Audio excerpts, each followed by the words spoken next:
ये जो 4 आराधनाएं तुमने जीवन को जीना बनाते हुए प्राप्त कर ली है ज्ञानी, वो तो तुमने कर ही लिया। सम्यक दर्शन, सम्यक ज्ञान, सम्यक चारित्र और सम्यक तप रूपी ये 4 आराधनाएं तुमने प्राप्त करके तुम आराधक तो बन रहे हो, पर ज्ञानी मात्र दुनिया के नजरों में आराधक मत बनो, अपने भी स्वयं के नजरों में आराधक बनो। और वह तभी तभी तभी संभव है जब तुम अपने मन का पूर्ण रूप से निग्रह कर पाओ। मन का निग्रह तभी संभव है जब तुम्हारे भीतर उन राग द्वेष को छोड़ते हुए उपशम भाव धारण करने की शक्ति हो। पढ़ते हैं श्लोक को। कोई मन की बात नहीं, पर मन की ही बात कह रहे हैं। मैं अपने मन की बात नहीं, देवसेन स्वामी जो मन को जीतने की, वश करने की बात कर रहे हैं, उसे यहाँ समझा रहे हैं। अपा परम पो हवई, आत्मा ही परमात्मा होता है। आत्मा ही परमात्मा होता है, आत्मा ही परमात्मा होता है। इस तट से उस तट पर, इस पार से उस पार, यही आत्मा पहुंचने वाली है। उसके लिए ये शरीर, इंद्रिया, मन रूपी नौका आवश्यक है, पर नौका में ही बैठे रह जाओगे। जो इस नौका को इस तट पर तुमने बांध के रखा है, उसको नहीं छोड़ोगे तो पक्का मानना उस पार आप परमात्मा बनने के लिए नहीं पहुंच सकते। नहीं पहुंच सकते, नहीं पहुंच सकते। ये सुंदर दोनों तट है, पर जब तक हम वहां नहीं पहुंचेंगे तब तक वहां की अनुभूति नहीं कर सकते। क्योंकि दूर से वो भी अच्छा लग रहा है, अस्पष्ट है, पर वहां पहुंचे बिना उसकी स्पष्टता समझ में आने वाली नहीं है। समझ में आने वाली नहीं है। धन्य है आप, आपने इतना सब कुछ पुरुषार्थ किया, इतना सब कुछ पुरुषार्थ किया। आप अपनी जीवन की वह चरम साधना, वह तपस्या करने जा रहे हैं, समाधि मरण को धारण करने जा रहे हैं। और अगर किंचित भी किसी प्रकार से मन में किंतु परंतु प्रश्न, चुनाव, डावाडोल, खाना, संकल्प विकल्प, राग द्वेष, अगर द्वंद्व बैठा है तो निकाल दो। मन वशीयरणम सिखई, मन को वश करना सीखो। किसको कह रहा है? जिन्होंने 4 आराधनाएं प्राप्त कर ली, उन मुनिराजों को आचार्य भगवंत कह रहे हैं। फिर आपके लिए क्या कहना पड़ेगा? जबकि वो पल पल विषयों से दूर होने का ही प्रयास कर रहे, पर क्वचित कदाचित कहीं उससे तुम बाहर आके तुम्हारा मन अगर कर भी जाए ना, तो तुम पुनः पुनः अभ्यास करो। मन वशीयरणम सिखई, मन को वश करना सीख लो। मतलब क्या मुनिराज मन को वश नहीं कर पाते इसलिए ऐसा लिखा? नहीं, गलत अर्थ मत ले लेना। नहीं तो आज कोई कुछ किसी का कुछ अर्थ ले ले, मतलब मन वश में होता ही नहीं इसलिए आचार्य ने लिखा।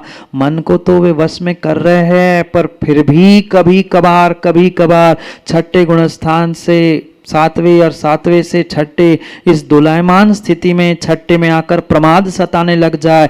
पुनः अगर वो प्रमाद अगर बढ़ने लग जाए तो तुम अपना स्थितिकरण कर लो, पुनः मन को वश में कर लो, पुनः मन को खींच लो।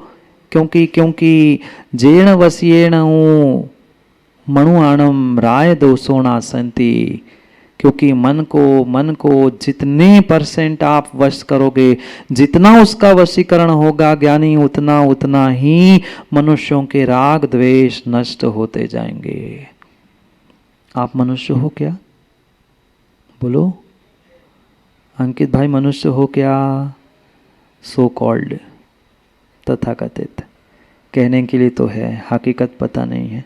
भेष के तो बने ही गए हैं, पर इंसानियत के और अंतरंग के भावों के कितने हैं पता नहीं है।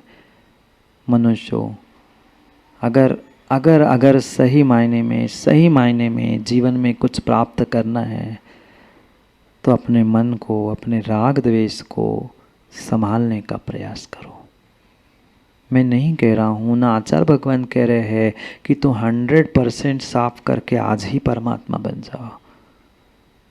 ना आज परमात्मा बनने की बात कह रहे हैं, ना आज आपको निर्ग्रंथ बनने की बात कह रहे हैं, पर निर्ग्रंथों को समझाते समझाते आपको भी मनुष्यों कह रहे हैं कि मनुष्यों, किंचित भी अगर अंतस में राग द्वेष बैठा है ना, आनंद की अनुभूति नहीं हो सकती, नहीं हो सकती, नहीं हो सकती। माँ, घर में भी किसी किसी किसी व्यक्ति विशेष के प्रति विशेष राग है, आप स्वीकार करो ना करो, करो ना करो, करो ना करो, वो अनुभूति नहीं हो सकती। और घर में नहीं, घर में नहीं, घर में नहीं। महामंत्री दिनेश जी, मंदिर में भी आकर बुरी नहीं मानना, कह दूँ, कह दूँ शरद भैया कार्याध्यक्ष जी, बुरी नहीं मानना, आपके महामंत्री को ऐसा क्यों कह दिया, कह देता हूँ।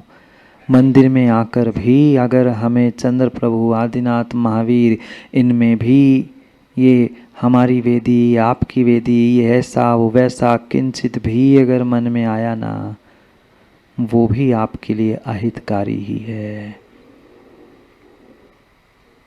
आज मनुष्य, आज धर्मात्मा इन बातों को समझ नहीं पा रहा है। वो यही सोचता है हम तो मंदिर में आ गए, हम पूजा पाठ कर रहे हैं, हम तो सुबह से शाम तक सेवा में लगे हैं, किंचित भी राग द्वेष की स्थिति बनी नहीं। हमारे तो नाम मंदिर का चंद्र प्रभु है, मूल नायक वही है, तो हमें तो वही पसंद है, बाकी तो हमें मतलब नहीं। ये पूर्ण रूप से आप अपने मन के वशभूत होकर राग द्वेष करते हुए अपनी स्वयं की विडंबना कर रहे हो। ना प्रभु के प्रति, ना गुरु के प्रति, ना जिनवाणी के प्रति, ना किसी इंसान के भी प्रति। छोटा बालक तुच्छ से तुच्छ क्यों ना हो, पर उसके प्रति भी राग द्वेष नहीं होना चाहिए। माँ बोलो ना, घर में 2 संतान हैं, दोनों को एक सा प्यार मिलता है? माँ बाप बोलो, नहीं मिलता, नहीं मिलता, नहीं मिलता, नहीं मिलता। आप यहाँ कितनी ही लाग लपेट की बातें कह देना, नहीं हम तो हमारा जैसा वैसा, ये यहाँ कहने की बातें हैं, अपने आप से पूछ लेना। 19-20 तो होता ही है। ये कह के खुश मत हो जाना, हम तो इंसान है, मनुष्य महाराज, 19-20 तो होता रहेगा, 19-20 होता रहेगा, इसलिए तो कह रहे हैं कि समझ लो, समझ जाओ। होता है, पर होता है इसलिए आगे करना है, ये बात नहीं बनती, ये बात नहीं बनती, ये बात नहीं बनती। हमें बुद्धिपूर्वक इन राग द्वेष को छोड़ने का प्रयास करना है, पुरुषार्थ करना है। और ये भी पक्का मानना, दूसरा कोई भी करने के लिए आने वाला नहीं है। क्यों हुआ राग द्वेष? माँ, 2 संतानों में ही, पिताओं 2 संतानों में राग द्वेष क्यों हुआ? क्यों हुआ? क्योंकि मन कह रहा था कि नहीं ये ज़्यादा कमाता है, नहीं ये मेरी बात मानता है, नहीं ये बुढ़ापे में साथ देगा, नहीं ये बाहर रहता है। जो भी मन में आया हुआ विकल्प था ना, वही तुम्हारे लिए राग द्वेष उत्पन्न कर रहा था। और जहाँ राग द्वेष हुआ, पक्का मानना वहाँ 2 फाड़ होना ही है।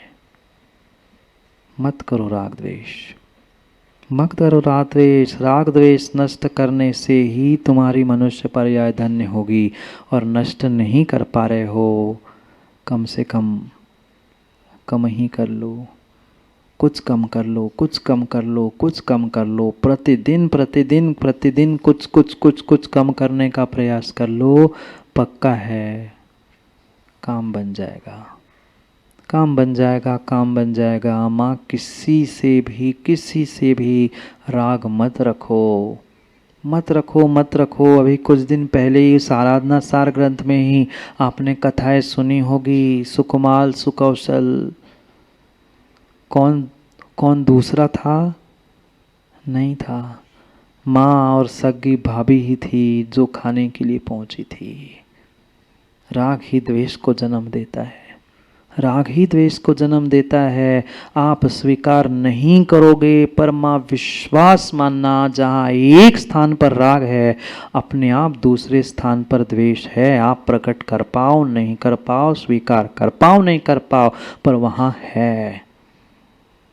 मत करो, मत करो मेरे चंद्र प्रभु, मेरे आदिनाथ कि दिनेश को तो बहुत चंद्र प्रभु वे तो राग द्वेष छोड़ के चले गए ज्ञानी।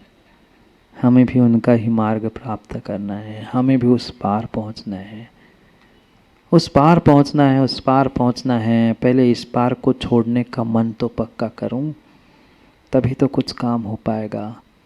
मन जैसे ही बनाते हैं छोड़ने का, कोई ना कोई मनाने वाला आ जाता है और मन पुनः पिघल जाता है। ठीक है, अब फिर कभी और फिर कभी अभी आता ही नहीं है, फिर कभी आता ही नहीं है, फिर कभी नहीं आता।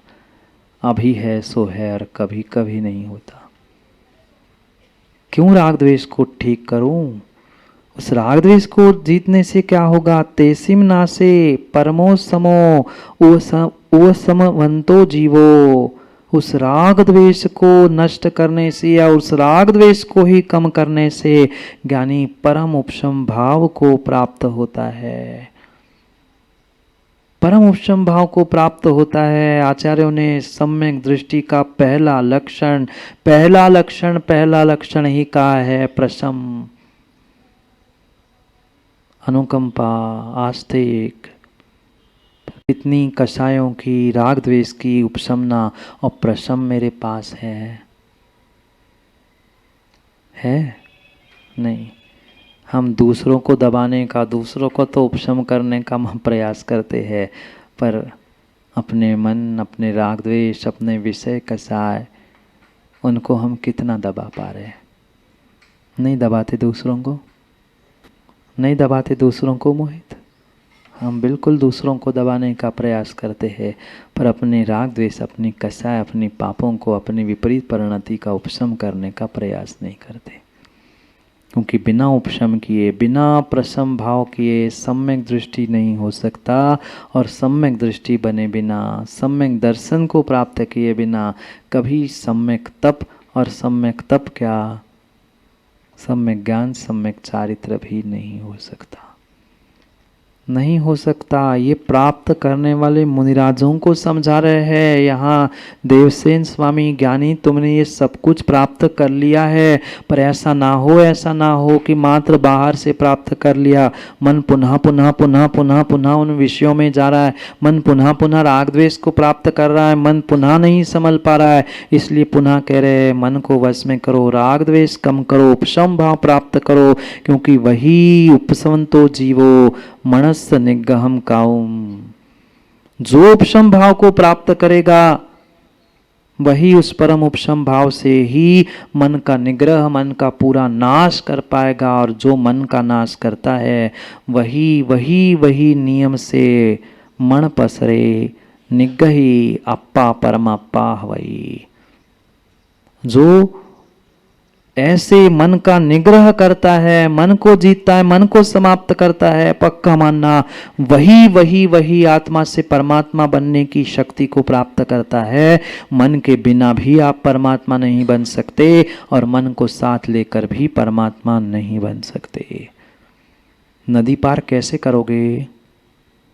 नदी पार कैसे करोगे? कोई नौका, कोई जहाज, कोई को जो भी साधन है उस साधन के माध्यम से ही करोगे। पर उस पार पहुंचने पर यह कह दो कि नहीं, मैं तो नौका छोड़ूंगा ही नहीं, मुझे उस पार से यहां ले आई है। पंकज भाई गाड़ी से आए ना, कहाँ है गाड़ी? लेके आते कि गाड़ी पे बैठे रहते? गाड़ी उपकारी थी, सहयोगी थी, पर जैसे ही इस पार पहुंच जाते हैं साधन को छोड़ना पड़ता है। मन, इंद्रिया, ये शरीर, इसके ही माध्यम से ज्ञानियों तपस्या, साधना, सम्यक दर्शन, सम्यक ज्ञान, सम्यक चारित्र, सम्यक आराधना मन के साथ ही होती है। संगी को ही होती है, असंगी को नहीं होती। पर अब प्राप्त कर लिया है, अब सब कुछ प्राप्त कर लिया है, अब तुम उस तट पर पहुंच रहे हो, अब उनका निग्रह करो, उनको छोड़ दो, तभी तुम उस पार का आनंद ले पाओगे। नहीं तो मन तो अटका, फिर मन अगर गाड़ी में अटका तो गए काम से मन को, मन का निग्रह करो, और जो मन के निग्रह के साथ जीता है, राग द्वेष को जीतता है, वो ही आत्मा से परमात्मा बन पाता है। माँ आप लोग तो नहीं करते होंगे ना राग द्वेष? बोलो हाँ, बोलो हाँ। नहीं करते ना? राग द्वेष के अलावा महाराज और कुछ नहीं करते हैं। सुबह से लेके शाम तक, शाम से लेके रात तक, और रात में भी समय मिला तो सपने में भी वही राग द्वेष करते रहते हैं, वही राग द्वेष करते रहते, वही राग द्वेष करते रहते हैं। थोड़ा सा राग द्वेष से उभरना होगा, थोड़ा सा उभरना होगा, थोड़ा सा उभरना होगा। जब मुनिराज को पुनः पुनः कह रहे हैं, लगभग तीसरी चौथी यही गाथा है, यही श्लोक है, जहाँ पुनः पुनः समझा रहे हैं कि ये मुखिया, सबका मुखिया करता धरता कोई है तो मन है। सबका मुखिया करता धरता मन है, उससे वश कर लो, उससे वश कर लो। कुछ ना कुछ तो पुरुषार्थ करना होगा, कुछ ना कुछ पुरुषार्थ करना होगा। माँ रोने बिलखने से काम होने वाला नहीं है, बिल्कुल होने वाला नहीं है। हम व्यर्थ में असता का पुनः पुनः आश्रय करते हैं। दुख दूसरे को भविष्य में नहीं मिलेगा, मुझे स्वयं को मिलने वाला है। राग द्वेष नहीं होता तो आँखों में पानी आप लोगों के नहीं आता ना? गंगा जमुना की हिंद महासागर ही खोल पड़ता है। छोटी हो गई महाराज जी गंगा जमुना, तो क्या करें? मन में बैठा हुआ राग द्वेष, अंदर में बैठा हुआ राग द्वेष पुनः पुनः धक्का मारता है कि नहीं नहीं नहीं, उस पार चलना है, जीवन के उस पार चलना है। यहाँ दुख है, मिनटों का सुख जरूर लग रहा है, पर ये मिनटों का सुख दुख और दुख रूप ही है। पुनः पुनः मन ललचाता है, तड़पाता है कि नहीं यहाँ से छोड़ दूंगा, वहाँ मिलेगा कि नहीं, क्योंकि सामने सब कुछ अस्पष्ट है, धुंधला है, पर पक्का है। जितना आगे बढ़ते जाओगे उतना स्पष्ट होता जाएगा, उतना ही स्पष्ट होता जाएगा। कभी शिखर जी नहीं चढ़े आप लोग? नीचे से ऐसा लगता है कितना ऊपर है कि भी नहीं है, मिलेंगे कि नहीं मिलेंगे, पर जब एक बार पारसनाथ की टोक पे पहुंचते फिर लगता है सब दुनिया व्यर्थ है, बस यही बैठे रहो, बस यही बैठे रहो, बस उस पार यही आनंद है, यही सुख है। एक बार पहुंच के तो देखो, पर पहुंचोगे तो लौटने मिलने वाला नहीं है। घड़ी किसी के लिए नहीं रुकती, घड़ी किसी के लिए नहीं रुकती, वो अपने गति से चल रही है, वो अपने गति से चल रही है। सोच लो, विचार कर लो, सोच लो, विचार कर लो, जीने को जीना बनाते हुए इस पार से उस पार पहुंच जाए, क्योंकि उस पार जो आनंद है वो इस पार नहीं है। करेंगे पुनः समय पर, समय की बात, क्योंकि समय पे किया गया काम समय को दिलाता है। बोले भगवान महावीर स्वामी।